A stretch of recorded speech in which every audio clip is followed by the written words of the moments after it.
I'm just blabbering. Love it. Quite a breathy, thick fold. Kia ora and welcome back. My name's Zoe Stebe, your vocal coach for today.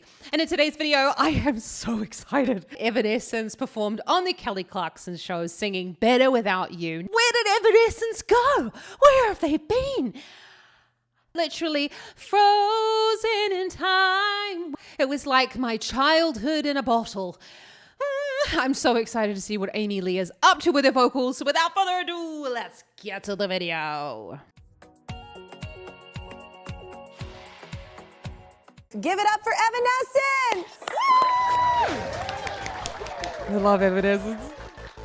Stand in the front, but shut up till I tell you to go. Don't get caught up and pretend, cause you're not in control. Cause this is my world, little girl, you'll be lost on your own. Just a pain in the way and save it all.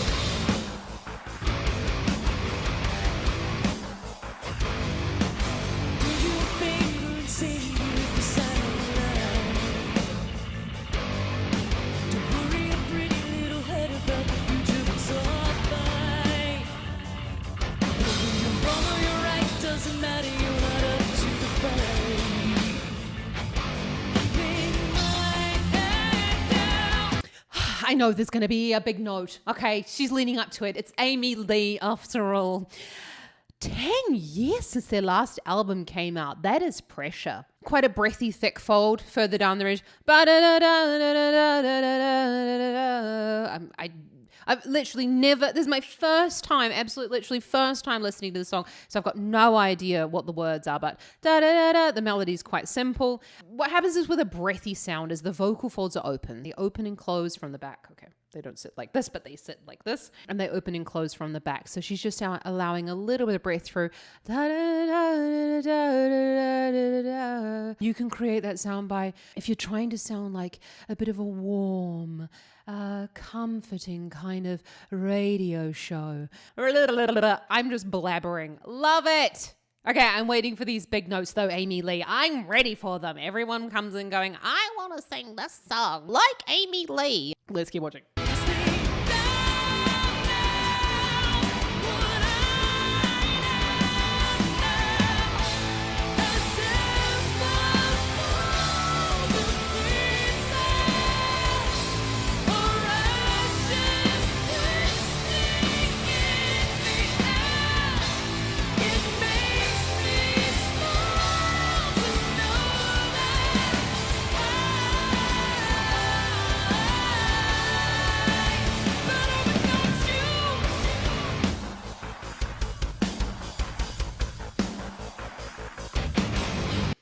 She didn't disappoint. I want to see them perform. But I don't have tickets to their tour. Bummer. That was kind of difficult, actually, listen. I'm like, oh, cool song. What's she up to with her voice? Brain exploding. So you did hear, though, those really top notes. She really clearly flipped into more of a head voice sound. That was not belty whatsoever. You really heard this really clear and this kind of release into breath. What's quite interesting about Amy Lee's sound as well, you also heard this in the first album with that frozen in time. I mean, that's an over-exaggeration. I sound nothing like her, but you can really see it as well this time in this performance is that the tongue's going quite flat, like it's going quite low in the mouth. So when the tongue, so if this is the root of my tongue, if the tongue goes backwards, what it does is it actually presses on the larynx to kind of create that little bit of a squished sound, or actually a little bit darker. Just be really careful when you're creating these sounds, though, that if you have the need to cough, so if you've done that, and then you go, I'm fine, or you go, and your voice kind of feels a little bit dry, a little bit raspy, then stop immediately. Let your voice cool down a little bit, do some maybe lax vox, some or some slack vocal folds to take the tension out of the sound, and then you can go back to your practice. Loving this song. Like, I'm not sure that I love the song, but I'm loving that Evanescence is back together. I think I'm loving the boot.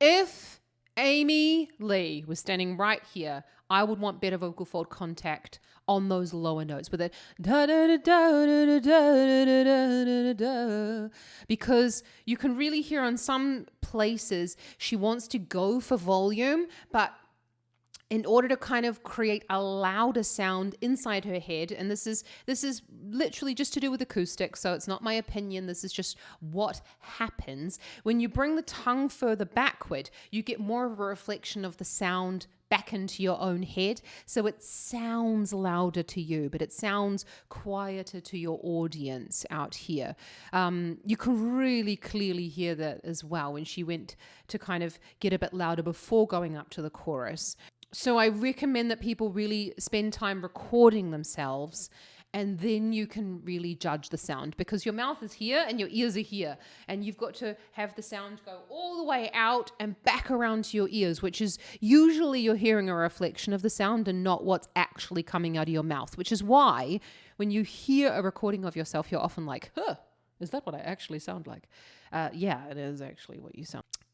Really, if you're looking to sing the song, I want better vocal fold closure further down the range. You're going to get much more volume. Not that the goal is really singing loudly, but what that means is you can use less effort to create the same amount of volume. And then you can introduce a little bit of air. I kind of feel like the voice is a little bit stuck.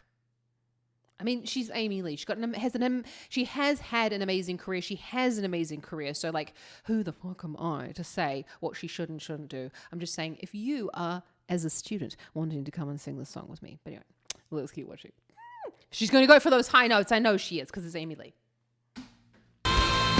There's no way out, 'cause we all know you're hard out.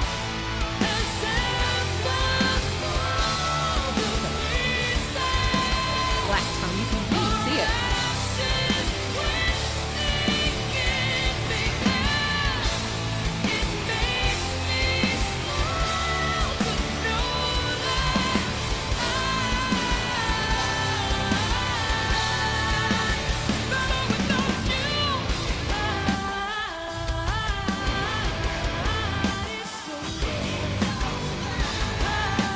Oh, did you see? It's really cool, actually, in this performance. You can see her tongue's really flat in her mouth. Yeah, look, I get this all the time. I get singers coming in, they're like, no, but it doesn't sound exactly like that.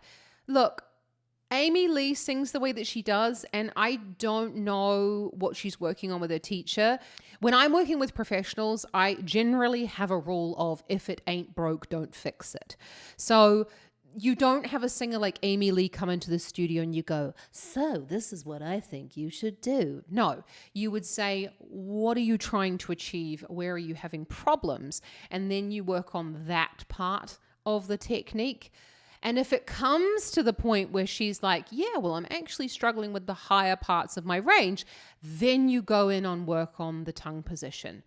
But it's completely different if a beginner singer was to come into my studio, or someone who's learning to sing or to improve their technique, or someone who's having trouble with their higher notes. Then I would say, okay, well, let's raise the tongue position so that the back of the tongue is sitting in between those top molars, like when you say an E vowel, E, you notice the sides of my tongue are up against the inside of my top molars.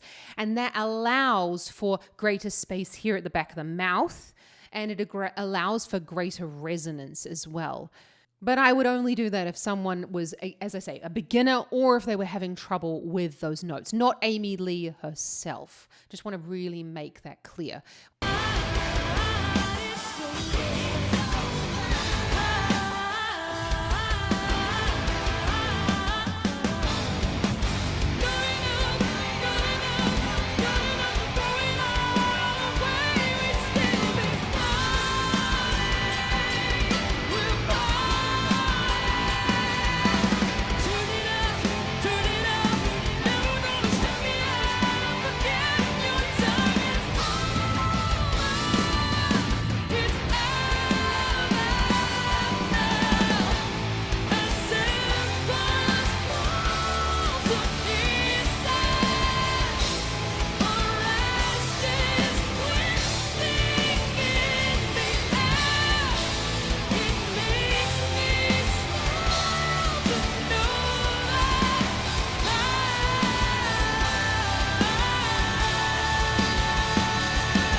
Love it, love it. Don't even care if it's pre-recorded. Love it, love Evanescence. They're incredible.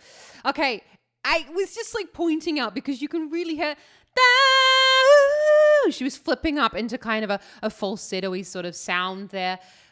Look, it's honestly is not a problem. If that is easier for you, then just fucking do it. Like, you don't have to belt the whole thing. Okay, belting the whole thing gets really boring. And no audience wants to hear you just like screaming at them the entire time. And I love that about Amy Lee. She's doing what her voice wants to do. Did you see though as well, like a couple of times she was like, better without you. And she was like going to the side or like leaning backwards. You sort of saw quite a lot of this happening with the microphone. That's a singer's way of really anchoring into the back. So I'm not going to, honestly, anchoring is really a rather big subject, but it really in super duper short terms, we use the muscles of the back, which are rather large, in order to stabilize the smaller muscles within the larynx. So when we're activating through the back, or essentially if you're basically standing up really tall, and I'm not meaning like, pencil straight or anything like that. If you're really standing up tall with good posture, then you're already like activating through the back, right? If I'm sitting up here, I can feel my back muscles working, letting go of the tummy muscles, and I'm relaxing the shoulders, but I'm keeping my sternum high. I'm not forcing anything. I'm not sort of like contorting myself into any type of weird position. And you notice she like lifted the head as well, just slightly, and that creates a little bit more space here at the back of the pharynx in order to create those slightly louder, higher notes. And you really notice she was pulling back there in order to anchor through those larger muscles in the back. And you're not just activating through the back, because if I'm thinking, standing up tall or sitting up tall, there's also an activation through the pectoralis muscles here, which help keep my rib cage high. It's a bit of a, everything kind of works in tandem, but that's why we singing teachers really bang on about posture, because simply put, if you're sitting or standing like this, you're not able to activate through the back. But if you are standing up tall, you've immediately got a level of activation there. And I will say I don't like to use the word support, because I feel like support is often negatively used in a sense of like pushing here, supporting the sound. I'm supporting with work. So that's why I like to think about it as activation, growing. You need to be able to move when you're singing and when you're trying to create these sounds and practicing. Otherwise, you'll end up fixing in one position and just building up tension. And it's always, you must be able to move. So I'm so excited about Evanescence. I want to watch like all of their songs now, but I'm getting really hungry and I need to go and eat some lunch before I continue teaching. Thank you so much for joining me today, everyone. It has been an absolute pleasure to go through Evanescence Better Without You. But let me know down in the comments, what is your favorite Evanescence song? What is it? If you want to see something like that, then give this video a big thumbs up and consider hitting that subscribe button, because I bring out videos just like this one to help you sing more like your favorite singers 3 times a week. 3 times a week. And if you're interested in going through any of the vocal technique points that I discuss in my videos, then check out the link in the description where you can book in for an ad hoc session. I am a full-time singing teacher and vocal coach here in my studio. Literally, like, this is what you see on a Zoom online lesson. This is it. Basically, my piano just comes in front of my computer here, and you can see my massive plexiglass wall here that I've been, using, and my masks. I'd love to go through any specific points that you're having trouble with your voice. Happy singing, everyone. Enjoy it. Enjoy this wonderful music that's out there. And I wish you all the best. Stay healthy and stay safe. See you next time. Ka kite anō.